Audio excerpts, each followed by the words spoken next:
everyone, myself Prachi Sahu, and in this video I will explain about analytic chemistry topic, that is gas chromatography.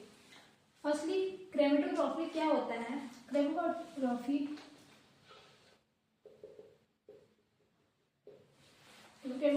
क्या होता है?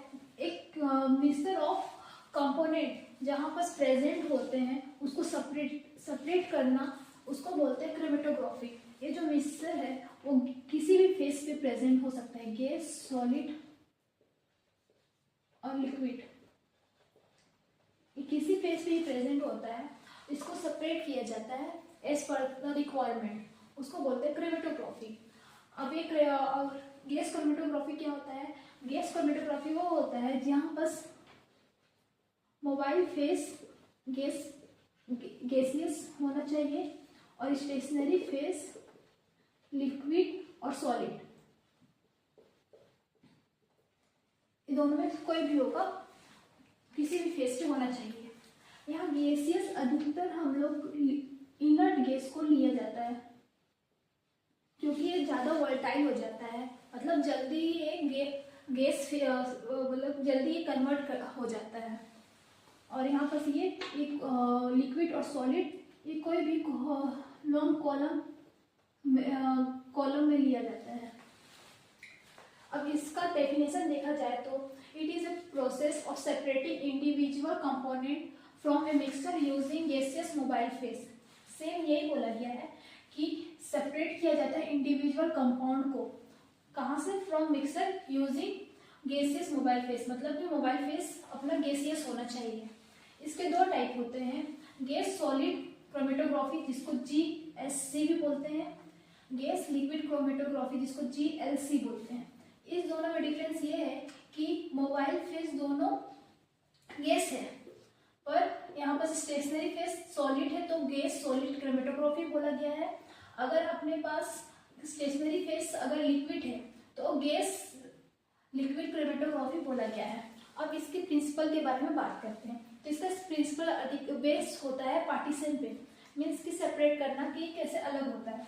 The principle of separation is in gas chromatography is partition, और the sample is converted into vapour and mix with gaseous mobile phase. Separation occurs according to distribution coefficient.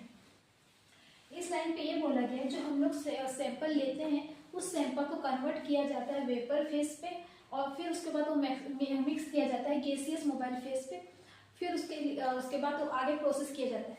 अगर हम लोग के पास sample solid हो या लिक्विड फेस पे present हो तो उस सैंपल को पहले हाई टेम्परेचर से करके उस सैंपल को कन्वर्ट किया जाता है वेपर फेस पे, फिर उस सैंपल को आगे प्रोसेस किया जाता है। पर अगर अपना सैंपल गैसियस फेस पे प्रेजेंट है तो उसको कन्वर्ट करने की जरूरत नहीं पड़ता है, उसको हम लोग डायरेक्टली आगे प्रोसेस कर सकते हैं। अब हम लोग आगे पढ़ते हैं उसके इंस्ट्रूमेंट के बारे में, कैसे वो वर्क करता है। अब इसके इंस्ट्रूमेंट के बारे में पढ़ते हैं। तो पहले वर्किंग देख लेते हैं, फिर इसके पार्ट्स के बारे में पढ़ेंगे। तो मेनली इसके वर्किंग के लिए 4 पार्ट ज़्यादा इंपॉर्टेंट है। जो फर्स्ट पार्ट में आता है, जो जबकि गैस क्रोमेटोग्राफी के बारे में पढ़ रहे हैं, तो फर्स्ट पार्ट ये होता है कि कैरियर गैस। यहाँ पर गैस कैरी होता है और ये गैस के अंदर इस गैस के अंदर इसका मोइल सिविल हो जाता है, जहाँ पर गैस को फिल्टर किया जाता है, और यहाँ पर गैस का प्रेशर भी फ्लो होता है, प्रेशर भी कंट्रोल किया जाता है। जो प्रेशर इसका रहता है 10 से 50 PSI रहता है, और इसका जो फ्लो रेट रहता है, फ्लो रेट 25 से 50 ml पर मिनट के हिसाब से ये फ्लो होता है। तो ये इसका फर्स्ट पार्ट है। सेकेंड, यहाँ पर सैंपल इंजेक्शन। यहाँ पर क्या होता है, जो सैंपल हम लोग के पास रहता है वहाँ यहाँ पर सैंपल को इंजेक्ट किया जाता है। यहाँ सैंपल इंजेक्ट किया जाता है, जो सैंपल है उसको वेपर के फॉर्म में कन्वर्ट किया जाता है, और वो वेपर ये कैरियर गैस के साथ मिक्स हो करके वो आगे प्रोसेस होता है। तो ये है सैंपल इंजेक्शन, ये इसका सेकेंड पार्ट है। थर्ड पार्ट इसका थर्मल ओवन। यहाँ पर क्या थर्मल ओवन इसलिए यहाँ पर यूज़ किया जाता है, थर्मल ओवन यहाँ पर इसलिए यूज़ किया जाता है क्योंकि यहाँ पर टेम्परेचर को मेंटेन करने के लिए, क्योंकि यहाँ पर सेपरेशन की होता है तो यहाँ पर कुछ रिएक्शन मत हो जाए या सेपरेशन अच्छे से कंटिन्यू, इसका टेम्परेचर हाई ही रखते हैं, मेनली 300 से 400 डिग्री सेल्सियस तक रखते हैं। और इसके अंदर कॉलम प्रेजेंट होता है। कॉलम मेनली यू शेप में होता है या फिर सिलेंड्रिकल शेप में होता है, जहाँ पर कॉलम के अंदर ही हम लोग का फिल्टर सेपरेशन होता है। फिर ये जो इसका कॉलम का जो फर्स्ट एंड है वो सैंपल इंजेक्टर के साथ अटैच रहता है, जबकि दूसरा एंड डिटेक्टर के साथ अटैच होता है। जब ये कॉलम में सेपरेट हो जाता है तो ये डिटेक्टर पे जाता है, और डिटेक्टर जिसका फोर्थ पार्ट है वहाँ पर डिटेक्ट होता है कि क्या होगा। फिर वो डिटेक्टर कनेक्ट होता है कंप्यूटर से, जहाँ पर ये इसका सैंपल रिकॉर्ड होता है। अब इसका फर्स्ट पार्ट पे आ जाते हैं, जो है कैरियर गैस। कैरियर गैस को मोबाइल गैस भी बोलते हैं। कैरियर गैस को मोबाइल में गैस बोलते हैं, और इसका काम है सिलिंड्रिकल गैस टैंक होता है जो फिट रहता है with pressure controller, flow regulator and more seal. यहाँ पर इसका काम रहता है कि ये प्रेशर को कंट्रोल कर सके और फ्लो को रेगुलेट कर सकते हैं, मतलब कि एक ही फ्लो पे ये रेगुलेट करते रहे। और मोर सील मीन्स कि यहाँ पर जो भी जितने गैस है उसको फिल्टर करके वो आगे फ्लो करवाता है। ये जो गैस होता है यहाँ पर वो इनर्ट गैस को यूज़ किया जाता है, क्योंकि यहाँ पर जो यहाँ जब सैंपल गैस और कैरियर गैस को जब मिक्स होता है तो वहाँ पर रिएक्शन ना हो, इसलिए मैक्सिमम या फिर हम लोग कोशिश करते हैं कि जो यहाँ पर जो गैस है वो कैरियर गैस को यूज़ किया जाए। एग्जाम्पल में देखें तो हाइड्रोजन, नाइट्रोजन और हीलियम, ये 3 गैस लिया जाता है। हाइड्रोजन बहुत गुड थर्मल कंडक्टिविटी होता है, पर ये एक्सप्लोर बहुत जल्दी होता है, बहुत जल्दी ये रिएक्ट करता है दूसरे मेटल के एलिमेंट के साथ, इसलिए इसको अवॉइड करते हैं इसका यूज़ करना। दूसरा है नाइट्रोजन। नाइट्रोजन एक्सपेंसिव होता है कंपेयर किया जाए हाइड्रोजन से, पर ये लेस सेंसिटिव होता है, इसलिए इसको भी अवॉइड किया जाता है, इसको ज़्यादा यूज़ नहीं किया जाता है। तीसरा है हीलियम। हीलियम मोस्ट प्रेफर होता है, इसका मैक्सिमम यूज़ किया जाता है क्योंकि हर सबके साथ रिएक्ट करता है। सेकेंड इसका पार्ट है सैंपल पोर्शन। सैंपल पोर्शन में यहाँ पर क्या होता है, सैंपल में यहाँ इंजेक्ट किया जाता है। तो injection part is provided with oven to maintain temperature to avoid 250 above the boiling point and of the sample. इसमें जो सैंपल को हम लोग यहाँ पर इंजेक्ट किया जाता है तो इसका जो टेम्परेचर होता है मेंटेन किया जाता है कि वो 20 से 50 डिग्री सेल्सियस से एबव भी हो, क्योंकि यहाँ बस हम लोग को जो सैंपल है वो क्या बोलते हैं उसका टेम्परेचर को मेंटेन रखा रहे। इसलिए जो यहाँ पर सैंपल, अगर हम लोग का पास गैस सैंपल है तो हम पास गैस टाइट हाइड्रोडर्मिक नीडल के हेल्प से गैस सैंपल में डाला जाता है, जो जिसका नीडल का साइज होता है 0.5 to 10 नैनोमीटर। अगर लिक्विड सैंपल का बात किया जाए तो लिक्विड सैंपल हम लोग माइक्रो सीरीज की हेल्प से इंजेक्ट किया जाता है, जिसका अगर साइज देखा जाए तो 0.1 से 100 नैनोमीटर रहता है। और फिर हम लोग थर्ड पार्ट है जो कॉलम या फिर थर्मल ओवन। यहाँ पर टेम्परेचर को मेंटेन करने के लिए यूज किया जाता है। जो कॉलम है वो यूज से या फिर कोलाइट टाइप का होता है, जो बना रहता है कॉपर से या स्टेनलेस से या ग्लास से बना रहता है।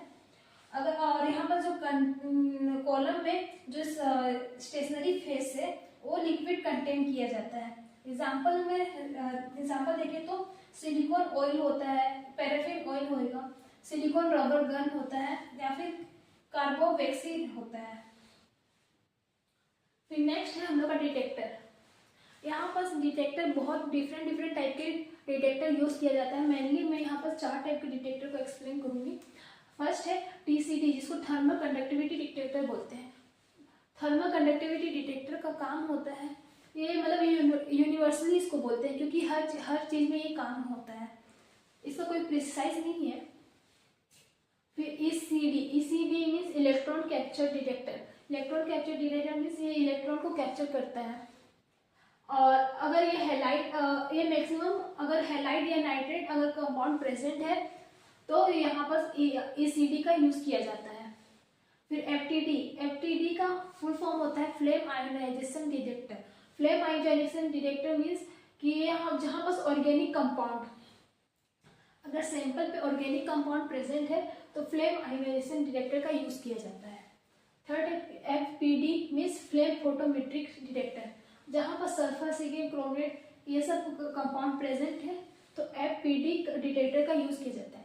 फिर डिटेक्टर के बाद हम लोग के पास लास्ट है कंप्यूटर, जहाँ पर कंप्यूटर में हम लोग रिकॉर्ड करते हैं जो भी अपना रिजल्ट आता है। तो ये पूरा प्रोसेस है गैस क्रोमेटोग्राफी में। गैस क्रोमेटोग्राफी का यही वर्किंग है कि कैसे वर्क होता है। अब हम लोग गैस क्रोमेटोग्राफी के एडवांटेज के बारे में बात करते हैं। तो इसका पहला एडवांटेज ये है कि fast analysis and high resonance. जब ये गैस क्रोमेटोग्राफी वहाँ पर यूज़ किया जाता है जहाँ पर हाई रेजोनेंस हो, और इसका जो एनालिसिस है वो बहुत जल्दी हम लोग को मिलता है। सेकेंड क्या है, सेंसिटिव डिटेक्टर। इसका मतलब ये है कि हाँ ये बहुत ज़्यादा सेंसिटिव है, मीन्स कि स्मॉल अमाउंट पे भी हम लोग को रिकॉर्ड मतलब रिजल्ट हम लोग को देता है, और बहुत ज़्यादा अच्छा से मतलब प्रिसाइज होकर के हम लोग को रिजल्ट मिलता है। दूसरा है हाई क्वांटिटेटिव एक्यूरेसी। इसमें क्या होता है कि हम लोग को जो रिजल्ट है वो हाई एक्यूरेसी में मिलता है, मतलब कि इसमें हम लोग को जो रिजल्ट है वो पूरा वैलिडिटी के साथ मिलता है। फोर्थ पॉइंट है required small sample less than 1 mm। इसमें हम लोग को इसको सैंपल हम लोग का 1 mm से भी कम होना चाहिए, और हम लोग का जो कम अमाउंट में सैंपल में भी हम लोग का काम हो जाएगा और हम लोग को रिजल्ट बहुत अच्छा मिलता है।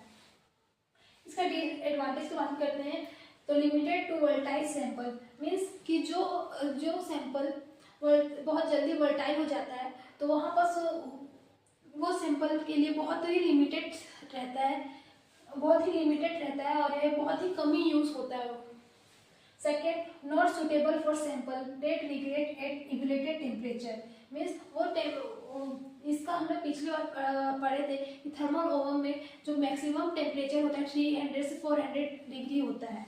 तो जो सैंपल जो 300 से 400 डिग्री के बीच में जो सैंपल डिस्ट्रक्टेड हो जाता है या फिर डिसॉल्व हो जाता है तो वो सैंपल हम लोग इस गैस क्रोमेटोग्राफी में यूज़ नहीं कर सकते। थर्ड क्या है, not suitable for preparation chromatography.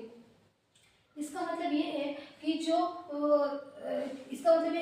Chromatography है यहाँ पर प्रिपरेशन के लिए यूज़ नहीं किया जाता है, तो यहाँ पर प्रिपरेशन नहीं कर सकते। थर्ड फोर्थ पॉइंट है most non mass detector are destructive. यहाँ पर ये बोला गया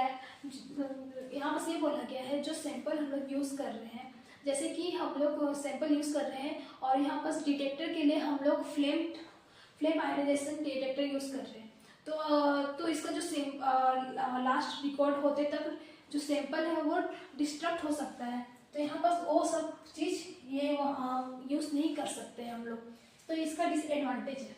अब इसके एप्लीकेशन के बारे में बात करें तो used in separation of volatile mixer. जो बहुत सारे जो मिक्सर है जो वोलेटाइल होते हैं तो उसको सेपरेट करने के लिए गैस क्रोमेटोग्राफी का यूज़ किया जाता है।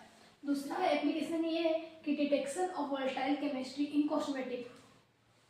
कॉस्मेटिक इंडस्ट्री के लिए भी हम लोग गैस क्रोमेटोग्राफी यूज़ कर सकते हैं, जहाँ पर जो वोलेटाइल केमिकल है उसको डिटेक्ट कर सकते हैं हम लोग और फाइंड कर सकते हैं कि केमिकल किस टाइप का है और किस टाइप को प्रोसेस करेगा। थर्ड पॉइंट है use in quantification of pollutive in drinking and water wastage. इसमें ये बोला गया है कि हम लोग का वाटर पॉल्यूटेंट है कि नहीं है, उसको हम लोग यूज़ कर सकते हैं कि नहीं, उसको रिसाइकिल कर सकते हैं कि नहीं, और उसका जो वाटर का वेस्ट मटेरियल है उसका कितना क्वांटिटी हम लोग को वेस्टेज में जाएगा, ये सब हम लोग गैस क्रोमेटोग्राफी में यूज़ कर सकते हैं, हेल्प से हम लोग फाइंड कर सकते हैं। थर्ड है analysis of pesticide fertilizer and toxic. ये जो है एग्रीकल्चर इंडस्ट्री के लिए बहुत बेनिफिशियल है। हम लोग गैस क्रोमेटोग्राफी एग्रीकल्चर इंडस्ट्री की में पेस्टिसाइड्स या फर्टिलाइजर का क्या एनालाइज कर सकते हैं कि किस टाइप का वो हेल्प करेगा और किस टाइप का वो रिएक्ट करेगा अगर हम लोग इसको प्रोसेस पे लाए तो। इसका नेक्स्ट है used in determination of blood alcohol content in a body. Means body में ब्लड में कितना अमाउंट ऑफ अल्कोहल प्रेजेंट है, ये हम लोग डिटेक्ट कर सकते हैं गैस क्रोमेटोग्राफी की हेल्प से बहुत ही ईजिली। नेक्स्ट है एनालिसिस ऑफ डेली प्रोडक्ट। जो हम लोग को डेली प्रोडक्ट मिलता है जैसे कि मिल्क हो गया, चीज़ हो गया, पनीर हो गया, घी हो गया, ये सब हम लोग ये सब का प्रोडक्ट हम लोग एनालाइज कर सकते हैं इस गैस क्रोमेटोग्राफी की हेल्प से। एंड लास्ट है checking of prohibition drugs in body. Body में कितने अमाउंट ऑफ ड्रग्स है, कितना होना चाहिए, क्या चीज़ है, हर अमाउंट हम लोग हर अमाउंट या हर लिमिट में हम लोग चेक कर सकते हैं with the help of gas chromatography. तो ये सब था पूरा गैस क्रोमेटोग्राफी के बारे में।